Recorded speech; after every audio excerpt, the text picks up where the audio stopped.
20তম দিনে বড় টার্নিং পয়েন্টে মধ্যপ্রাচ্য সংঘাত, যাতে লক্ষ্যবস্তু এখন জ্বালানি অবকাঠামো। কোনো পক্ষই আর কেবল সামরিক ঘাঁটিতে সীমাবদ্ধ না থেকে বরং অর্থনৈতিকভাবে অচল করে দিতে চায় প্রতিপক্ষকে। ইরানের দক্ষিণ পার্স বিশ্বের সবচেয়ে বড় প্রাকৃতিক গ্যাস ক্ষেত্র।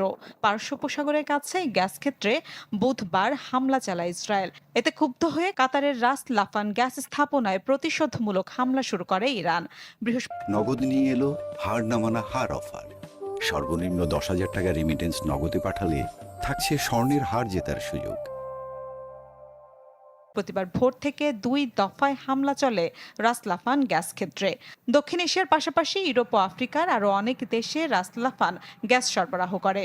একযোগে হামলা চলে আমিরাত, কুয়েত ও সৌদি আরামকোর একটি তেল শোধনাগারেও। এই উত্তেজনার জেরে বিশ্ববাজারে তেলের দাম বাড়তে শুরু করে হু হু করে।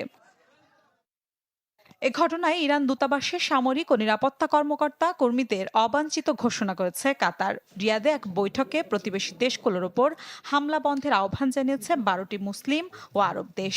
প্রয়োজনে ইরানের বিরুদ্ধে সামরিক ব্যবস্থার সম্ভাবনার কথা জানিয়েছে সৌদি আরব। প্রয়োজন মনে হলে আমরা সামরিক পদক্ষেপ নেয়ার অধিকার রাখি এবং সময় এলে সেভাবেই প্রয়োজনীয় সিদ্ধান্ত নেওয়া হবে। আমরা আমাদের দেশ ও অর্থনৈতিক সম্পদ রক্ষা করতে পিছপা হব না। কাতারে ইরানের হামলায় চটেছেন ডোনাল্ড ট্রাম্প। দাবি করেন এই হামলার ব্যাপারে কিছু জানত না হোয়াইট হাউস। হুঁশিয়ারি দিয়েছেন কাতারে হামলা হলে ইরানের সাউথ পার্স গ্যাস ক্ষেত্র উড়িয়ে দেয়া হবে।